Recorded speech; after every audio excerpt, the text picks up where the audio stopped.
우리 성가대가 올려드린 찬양의 가사처럼 우리들의 삶을 통하여 주님의 나라가 이 땅 위에 이루어지는 이러한 복된 삶을 살아가시는 우리 모든 주의 자녀들이 되시기를 간절히 소원합니다. 그때 헤롯 왕이 손을 들어서 교회 중에서 몇 사람을 해하려고 야고보를 칼로 죽였다라고 오늘 본문 첫 절이 우리에게 말해줍니다. 여기서 말하는 이 그때라는 이 표현은요, 사실 성경에 많이 등장합니다. 오늘 본문 바로 앞장인 사도행전 11장을 보셔도 19절에 보시면 그때, 또 27절에도 그때, 이런 식으로 이 시간을 나타내는 이 부사적 표현인 그때라는 이 말은 성경에 자주 나옵니다.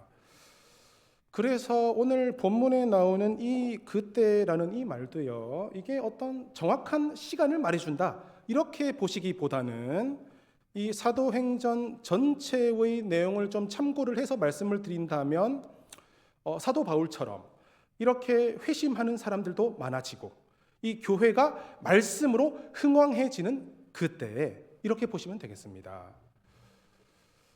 이때 당시에 교회는 어려움도 많았지만 그래도 우르르창창 부흥하고 있는 바로 그때에 헤롯 왕이 교회 중에서 몇 사람을 해하려고 야고보를 죽였다라는 말입니다. 이 로마의 속국으로 있는 이스라엘의 분봉 왕인 이 헤롯은요, 아주 주변을 잘 살펴보면서 영리하게 자기 처신을 잘 하지 않으면 안 되는 그런 정치인이다 이렇게 보시면 됩니다. 이런 정치인이 교회를 때리려고 하는 이유는 우리가 알 수 없습니다. 다양한 이유가 있을 수 있죠. 근데 확실한 건요, 이 정통 신앙에서 벗어난, 그러니까 이때 당시에는 유대교가 정통입니다. 이 정통 유대교의 신앙에서 벗어난 이 교회를 내가 때려잡아야만 한다라는 그런 자신의 종교적인 신념으로 이런 행동을 했다라고는 보시지 않는 게 좋습니다. 그 3절에 보시면 나옵니다. 야고보를 죽이고 나서 가만히 둘러보니까 유대인들이 기뻐하는 것을 보고 또 잡아야겠다 이렇게 지금 나오거든요. 그러니까 애초에 본인의 어떤 종교적인 동기가 있는 것은 아니죠. 자, 그런 게 아니라 무언가 헤롯이 돌파구를 가지려고 하는 그 마음을 가지고 주변을 둘러보다가 이 우르창창 성장하고 있는 교회를 치면 이 그리스도인들을 눈에 가시처럼 여기고 있는 유대인들이 나를 좀 좋게 보지 않겠나, 그런 정치적인 계산이 있었다라고 보시면 대충 앞뒤가 맞습니다. 그 중에 이제 한 명을 잡은 게 이 요한의 형제 야고보입니다. 이 성경에 예수님과 관련해서 야고보가 3명이 나옵니다. 세베데오의 아들 야고보, 알페오의 아들 야고보, 그리고 오늘 본문 가장 마지막 절인 17절을 보시면 그 베드로가 하는 말 중에 야고보와 그 형제들에게 이 말을 전해 라고 할 때 요 야고보는 예수님의 동생 야고보입니다. 이 3명의 야고보 중에서 이 오늘 헤롯에게 지금 죽임을 당한 야고보는 이 세베데오의 아들 야고보입니다. 세베데오의 두 아들 요한과 야고보 중에 이 야고보를 칼로 쳐서 죽였다라는 이야기입니다. 이 세베데오의 아들 어디서 들어본 적이 있으시죠? 이 요한과 야고보 둘 다 예수님의 12제자 멤버입니다. 형제는 용감했어요. 예수님께 주의 나라에서 주의 우편과 좌편 다 우리가 앉게 해주세요 라고 요청한 바로 그 형제입니다. 12명이나 있는 제자들 중에 딱 2자리, 주의 좌편과 주의 우편을 다 우리 형제가 앉게 해달라고 한 이런 사람이 어떤 사람인가 하고 봤더니 상당히 열심히 특심인 사람이었다 이렇게 보시면 됩니다. 이 예수님께서 부활 승천하시고 난 이후에도 이렇게 교회의 리더 자리를 차지할 만큼 그래도 우리가 이 복음의 사도된 자 중에서는 그래도 우리가 제일 앞쪽에 있지 않겠나? 라고 말할 정도로 상당히 열심히 있는 사람이었다. 이렇게 보시면 맞습니다. 그 예수님의 공생의 기간 때에도요, 아주 그 내밀한 때, 그 예수님께서 12명을 끌고 다니시다가도 제일 중요한 자리에는 그 삼총사만 딱 데리고 다니셨거든요. 그게 베드로, 야고보, 요한입니다. 그러니까 12명 중에서 3명을 뽑은 건데 그 3명 중에 이 두 형제가 다 들어갑니다. 그러니까 보통 사람이 아닙니다. 그런 야고보를 지금 칼로 죽였다라는 얘기입니다. 칼로 죽였다. 자, 여기서 제가 조금 시간을 많이 써서 생각을 해봤습니다. 칼로 죽였다라는 말은 이렇게 뭐 칼싸움을 하다가 이렇게 찔러 죽인 것은 아니라고 한다면 이렇게 이제 하루 날을 잡고 이렇게 목을 베서 이렇게 죽였지 않았겠어요? 그러니까 그 참수형에 처한 거죠. 그러면 이제 제가 궁금한 점은 이거예요. 이 야고보가 잡히고 며칠이나 지나서 죽임을 당했을까? 그래도 어느 정도 그 시간이 있지 않았겠습니까? 그 기간이 얼만큼이었을까? 일단 이게 아주 궁금했어요. 근데 궁금한 이유가 있습니다. 그때 교회는 뭘 했을까? 이 야고보가 딱 잡힌 그때부터 칼로 죽임을 당하기까지 그때 동안 이 교회는 뭘 했을 것 같으세요? 네네. 자기 교회 지도자가 잡혀서 이제 지금 생사의 갈림길에 서 있는데 당연히 기도했겠죠. 어떻게 기도했겠어요? 우리 야고보 사도 살려주십시오. 이렇게 했을 거 아니에요. 정말 그 모든 성도들이 간절하게 기도했을 거예요. 근데 죽었습니다. 죽은 거예요. 야고보가 이 사도들 중에 가장 먼저 순교한 걸로 이 성경학자들은 봅니다. 그리고 나서 이 헤롯이 보니까 유대인들이 좋아하거든요. 그러니까 유대인들은 종교적인 눈으로 바라봤을 때 이 야고보의 죽음을 반긴 거고, 이 헤롯은 정치적인 눈으로 보면서 이 둘의 이해관계가 딱 맞아떨어진 거죠. 그래서 이제 내친 김에 한 명 더 잡은 것이 베드로입니다. 이 베드로를 이제 잡아서 또 죽이려고 하는데 하필 그 기간이 무교절 기간이었답니다. 그러니까 이거는 우리가 다들 잘 아시는 유월절이라 보시면 됩니다. 이 기간은 8일 동안 지속이 됩니다. 아빕월 14일에 유월절을 지키고 그 다음부터 7일 동안 이 무교병, 이 누룩은 집에서 찾아볼 수도 없을 만큼 싹 치워버리고 이 무교병만 먹는 7일, 그러니까 이 총 8일의 기간이 지난 다음에 죽여야지 하는 마음에 이제 이렇게 가둬놨다는 말입니다. 근데 이 오늘 본문을 보시면 베드로를 대단히 위험한 사람처럼 취급을 해요. 군인 4명을 한 팀으로 해서 또 4팀. 그러니까 16명이죠. 이 16명이 이제 돌아가면서 24시간 베드로를 감시하는 겁니다. 그러니까 4인 1조로. 그러니까 4, 6, 24. 6시간 동안 교대 근무 아니었겠어요? 4명 중에 이제 2명은 감옥 밖에서 지키고 2명은 이 베드로의 양 옆에서 이 쇠사슬에 같이 묶여서 도망가지 못하게 지킨 거죠. 그러니까 완전히 지금 철통 경계입니다. 그러니까 헤롯의 유대인들을 향한 그 마음이 느껴집니다.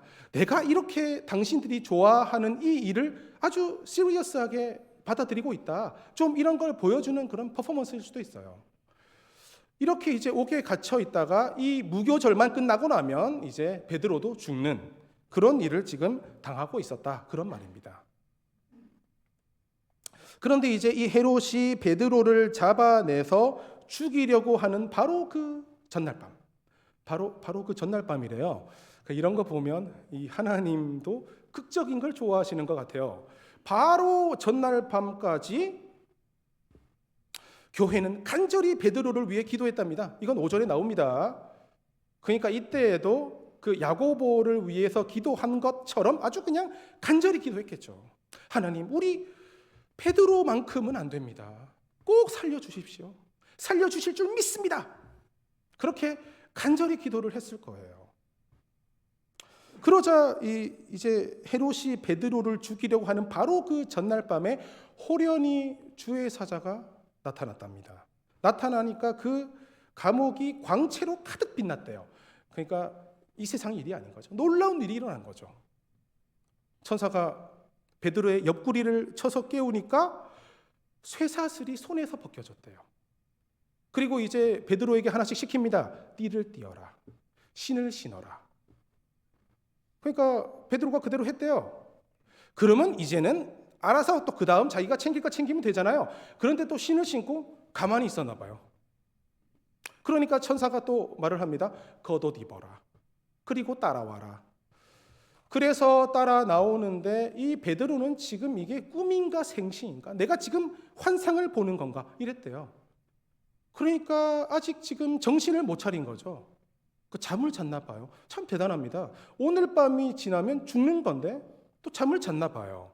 그리고 이제 나와서 이 첫째, 둘째 파수꾼을 거치고 나서 이 감옥을 나가는 쇠문에 이르니까 쇠문이 저절로 열려서 베드로가 나오고 같이 한 거리 정도를 걷고 나서 천사는 사라지고 그제서야 정신이 들었답니다. 그때 베드로가 깨달은 거죠. 주께서 천사를 보내셔서 헤롯의 손에서 나를 살리시고 또 유대 백성들이 다 내가 죽기를 기대했는데 그 기대를 무너뜨리게 하셨구나 라고 하면서 이 마가라는 사람의 어머니 마리아의 집으로 갔는데 거기에 사람들이 모여서 베드로 자신을 위해서 기도하고 있었답니다. 문을 두드립니다.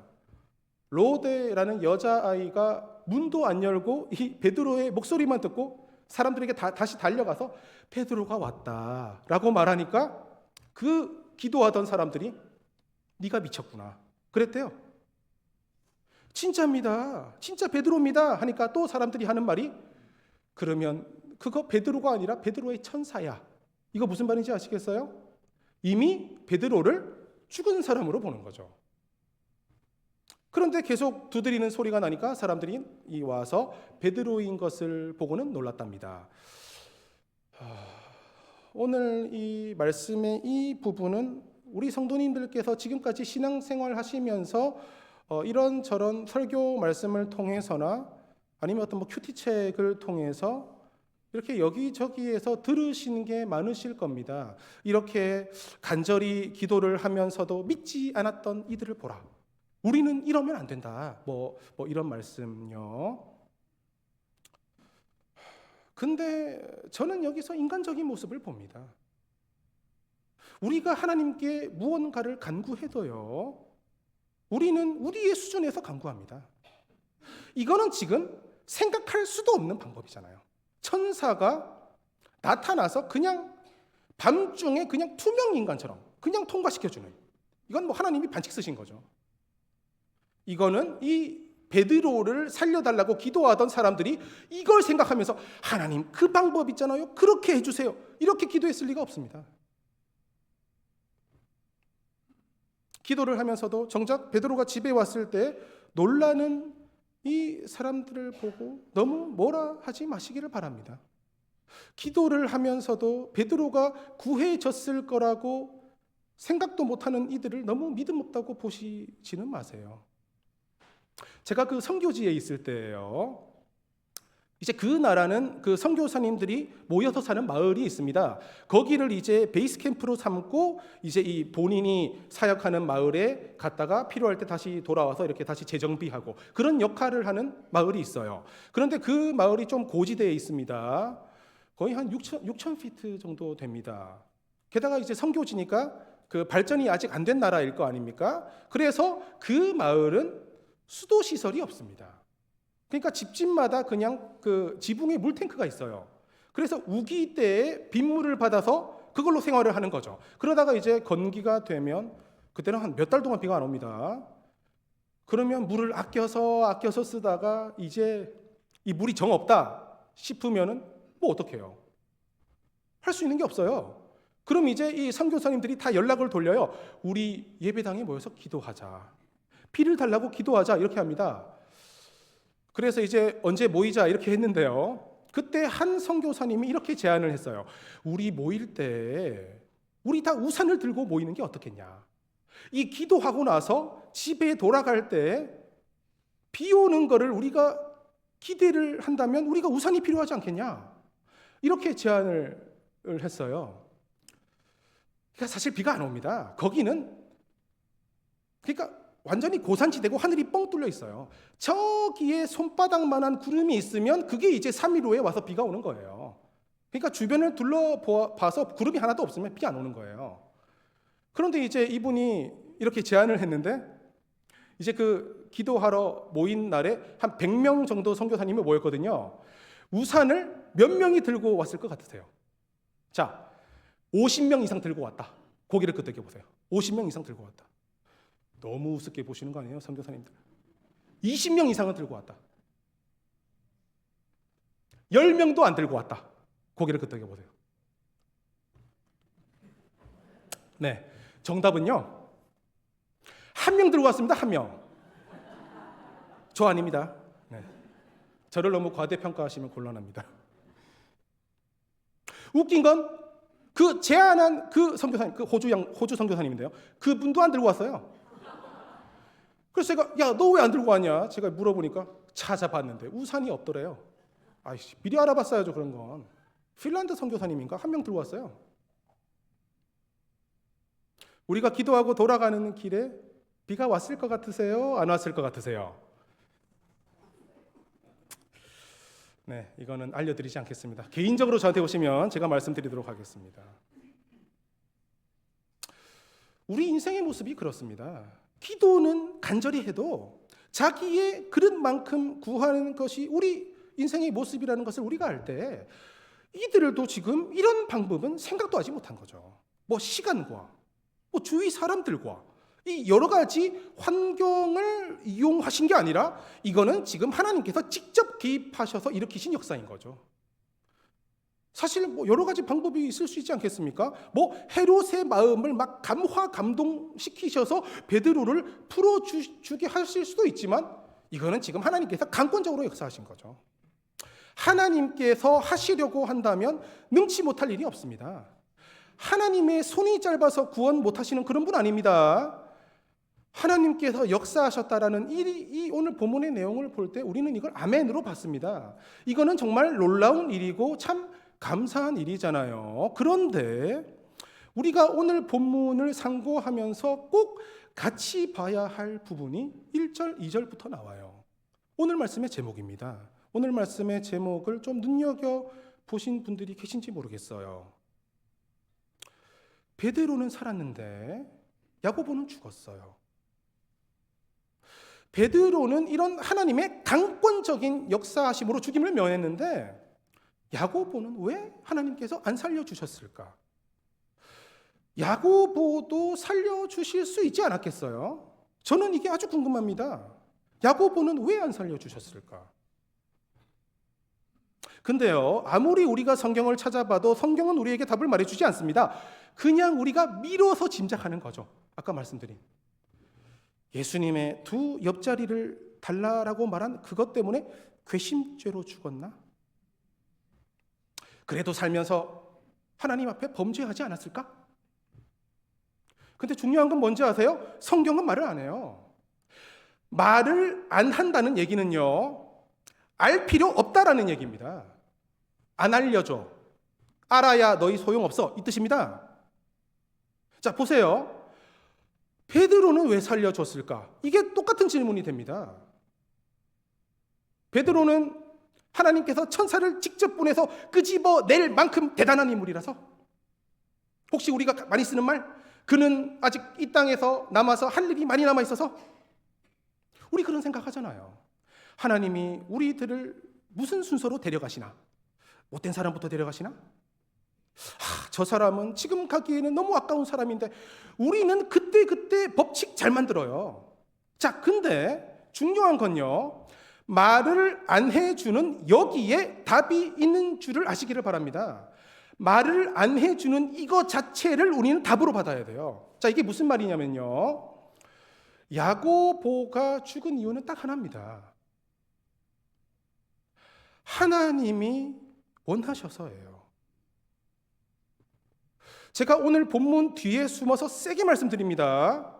그가 어찌 살았든 그것과 오늘 그에게 일어나는 일은 아무 상관없습니다.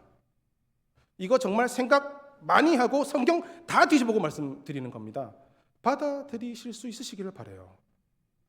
오늘 나에게 일어나는 그 일의 원인이 하나님 뜻이라는 것 외에 원인과 결과가 맞는 무언가를 찾는 것은 있을 수 없다라는 것을 성경은 구석구석 우리에게 말해줍니다. 오늘 집에 가셔서 욥기를 한번 보시기를 바라요. 그 욥의 하악지를 한번 보시기를 바라요. 우리 다 알죠? 욥에게 무슨 일이 있었는지 우리 다 압니다.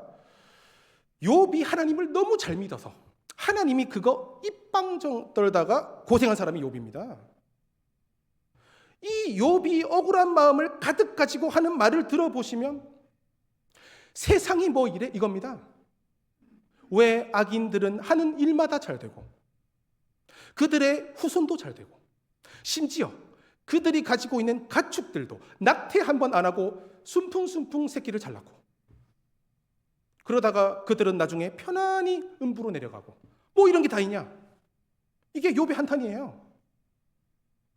욥기의 내용은 너무 잘 아셔서 식상하게 느껴지시죠? 딴 얘기 해드릴게요. 전도서 보시면 돼요. 전도서. 모든 게 헛되대요. 자, 잘 들어보세요. 악인들의 행위 때문에 벌을 받는 의인들이 있고 의인들의 행위 때문에 상을 받는 악인들도 있대요.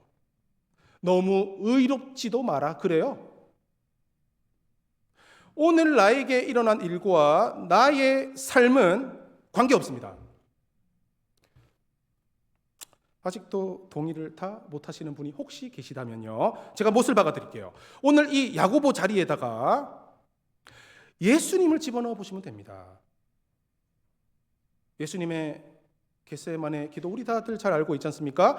아버지께는 모든 것이 가능하시죠. 딱 전제했습니다. 그렇다면 이 잔을 저에게서 옮겨주세요. 같은 기도를 3번씩이나 얼마나 간절히 기도하셨으면 이마에서 흐르는 땀방울이 핏방울이 될 때까지 그런 간절한 기도를 하시고 마지막에 하신 말씀이 뭐예요? 그래도 내 원대로 마시고 아버지의 원대로 하세요. 결과 어떻게 됐어요? 하나님의 뜻대로 하셨어요. 예수님 뭐 잘못하신 거 있어요? 없습니다. 그러면 예수님 왜 죽었어요? 하나님의 뜻이기 때문에 죽은 거예요. 야고보는 왜 죽었어요? 하나님의 뜻이기 때문에 죽은 거예요. 그가 이렇게 살았지만 하나님은 이제 그는 여기서 끝 하신 거예요. 오늘 말씀은 우리 인생의 일반적인 일들을 말해줍니다. 하나님께서는 우리 인간의 생사화복을 주관하세요. 참새 하나가 떨어지는 것도 하나님의 뜻이 아니면 떨어지지 않는답니다. 이거는 우리가 아멘으로 받아들이고 고백합니다. 자, 그럴 때 우리 중에서도 야고보와 같은 일을 겪는 분이 있을 수 있고 베드로와 같은 일을 겪는 분이 지금 이 자리에도 있습니다. 자, 심지어는 오늘 내 한 몸 안에서, 그러니까 저 사람은 저렇고 나는 이렇고 딴 사람 보실 필요도 없어요. 나 하나만 두고 생각해 보셔도 하나님이 내 우편에 계시도다 하면서 막 득이하는 때가 있는가 하면은 참 어떨 때에는 세상 사람들한테 보이기도 민망한, 저거 예수 믿는다고 하는 사람이 뭐 저리 사나 라는 소리를 듣는 만큼의 그런 자리에 우리가 갈 수도 있고 갔었을 수도 있습니다. 그럴 때 오늘 말씀에 의지해서 큰 위로 받으시는 우리 성도님들 되시기를 바랍니다. 하나님 뜻이래요. 내가 잘 산 것 없이 왔어도 여기까지 이끌어 주신 하나님께서 참 내심은 것을 생각하면 내 허물이 머리털보다 많고 내가 죄인 중에 괴수입니다 해야 하는 이 우리들로 하여금 그래도 우리 각자에게 주신 이 인생의 연수가 될 때까지 영적으로나 육적으로나 이렇게 빛도 있고 모양도 있는 이러한 삶을 살게 해준 이거 우리가 노력 안 한 인생이 어디 있겠어요? 나의 나됨은 하나님의 은혜요. 그렇기 때문에 내가 지금 이 자리에 있습니다 라고 고백하시는 줄로 믿습니다. 그렇다면 그 반대를 얘기할 때에도 같아야 된다는 얘기죠. 오늘 나에게 아픔이 왔을 때 내가 뭘 잘못했나 하고 내 삶을 하나님 앞에 돌아보는 것은 좋아도요, 하나님께서 또 이렇게 결정을 하셨나 보다 하고 이렇게 척 받아들일 수 있어야 되지, 그거를 곱씹고 그거를 되씹으면서, 아까 우리 찬양 부른 거 참 마음속에 많이 와닿았어요. 부질없이 낙심 말고. 아니, 누가 부질없는 짓을 해? 낙심이 저절로 되는데 이런 마음이 드세요? 그 낙심하는 게 부질없는 짓이래요.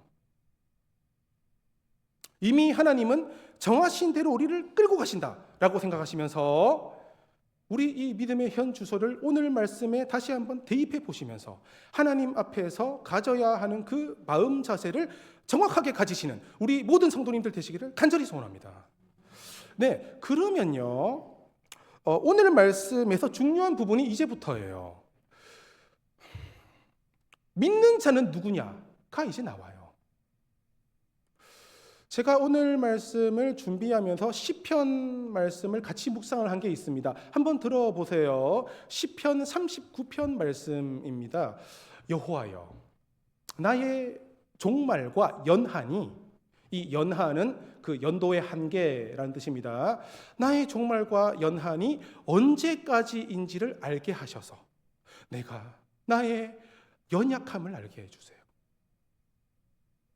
주께서 나의 날을 이 한 뼘 길이만큼 되게 하셨기 때문에 나의 일생이 주 앞에서는 없는 것과 같습니다. 사람들은 그가 든든히 서 있다고 생각할 때에도 진실로 모두가 허사뿐이니이다. 진실로 각 사람은 그림자같이 다니고 헛된 일로 소란을 피우고 재물을 쌓는데 누가 거둘는지 알지 못하나이다. 어떠세요? 뭐 그런 게 다 있어. 그런 생각이 드세요? 아니면 그래, 내가 인생을 살아보니까 그게 맞는 말이더라, 이렇게 동의되는 마음이 드세요? 이거는 일반적인 말입니다. 하물며 우리 그 속담에도 있습니다. 재주는 사람이 넘고 도는 이상한데요? 재주를 누가 넘어요? 재주는 곰이 넘죠. 제가 재주를 잘못 넘었습니다. 재주는 곰이 넘고 도는 사람이 본다. 이건 일반적인 말입니다. 그럼 우리 어떻게 해요? 이 더러운 세상 하면서 불평불만 해요? 다른 사람들처럼 그냥 술 한잔 입에 털어놓고 세상 원망해요? 자, 보세요. 이 시편 그 다음 구절이 중요합니다. 그 다음 이 결론입니다. 이겁니다. 주여, 내가 이제 무엇을 바라리요? 나의 소망은 주께 있나이다.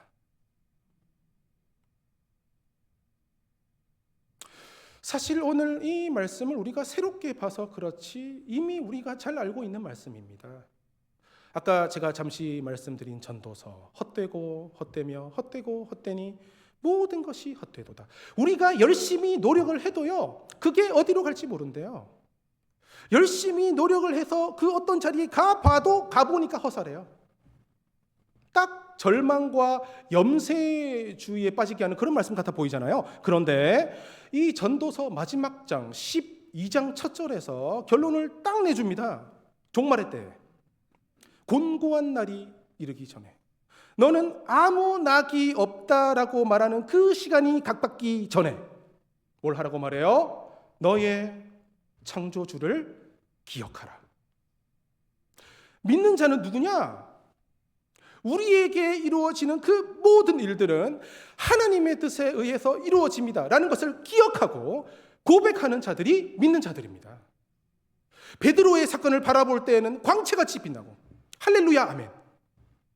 야고보를 볼 때에는 그런 마음이 들지 않는, 그게 우리의 인생의 모습이라고 할 때 우리는 이 처지에 서 있을 때도 있고 저 처지에 서 있을 때도 있다라는 얘기죠. 이럴 때 다른 인생들은 이거를 바라보고 아유 헛되네, 다 필요 없네 할지 모르지만 딱 한 부류의 사람들만 헛되다라는 얘기를 하지 않는데요. 그들이 누구냐? 하나님의 뜻대로 살고자 노력하는 자들이랍니다. 이거는 근데 오해하시면 안 됩니다. 하나님의 뜻이 무엇인지 공부하고 다니라라는 소리가 아닙니다. 무슨 일 앞에서도 이거는 하나님의 뜻이야 라고 고백하는 그 자리에 가게 된다는 뜻입니다. 하나님의 뜻대로 사는 자들은 어떤 상황을 만나도 헛돼 라는 소리를 하지 않는답니다. 아까 시편 말씀 결론이 뭐라고요? 주여 내가 이제 무엇을 바라리요?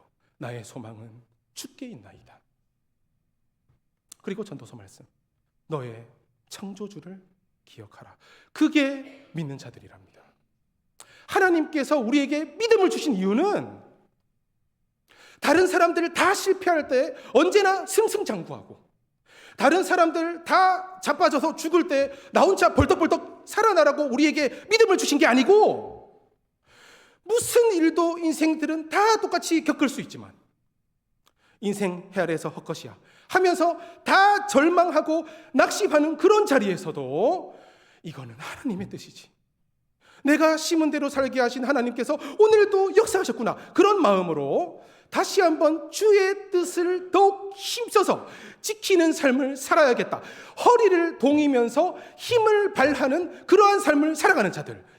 바로 이 우리 신앙인들이라는 것을 꼭 믿으시기를 주의 이름으로 간절히 소원합니다.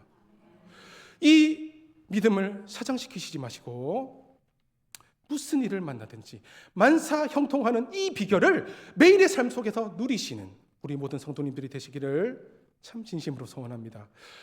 이거 쉽지 않아요. 근데 부질없이 낙심하는 분들이 너무 많아요. 심지어는요 어디까지 가는지 아세요? 하나님의 존재를 의심하고 믿는 자인데 하나님이 계시다면 어찌 저럴 수가 있어? 저렇게 열심히 살았던 야고보, 저렇게 열심히 기도했던 교회를 외면하시는 그 하나님이 정말 있나? 어떤 분은요 우리 하나님 마귀인가? 제가 이 말 하는 분들까지 봤어요. 이거는요 하나님의 뜻을 추구하는 삶을 살지 않았다는 것을 말해줍니다. 내 뜻을 추구했다는 것을 말해줍니다. 내 뜻에 맞으면 할렐루야 아멘. 내 뜻에 맞지 않으면 뭐 이런 게 다 있어 하는. 다시 한번 오늘 말씀에 비추어서 마음을 재정비하시고 필요하시다면 다시 새 출발하시는 우리 모든 성도님들 되시기를 간절히 소원합니다. 근심 걱정 없는 사람 없답니다. 무거운 짐 지지 않는 사람 없답니다. 예수 모신 배에도 광풍이 몰아쳐서 물이 찰 수 있답니다. 그럼 믿는 자들은 누구예요? 믿는 자들은 지치지 않는데요. 낙심하지 않고 항상 소망을 하늘에 딱 두면서 하나님의 뜻대로 더욱더 힘써서 살아야겠구나. 오늘 나에게서 뭔가가 거둬질지라도 이거는 하나님의 뜻으로 이루어진 것이야 라고 하면서 힘써서 하나님을 인정하시는 그러한 복된 믿음의 길을 주님 앞에 가시는 그날까지 신실하게 걸어가시는 우리 모두가 되시기를 높으신 예수님의 이름으로 축원합니다. 하나님 아버지,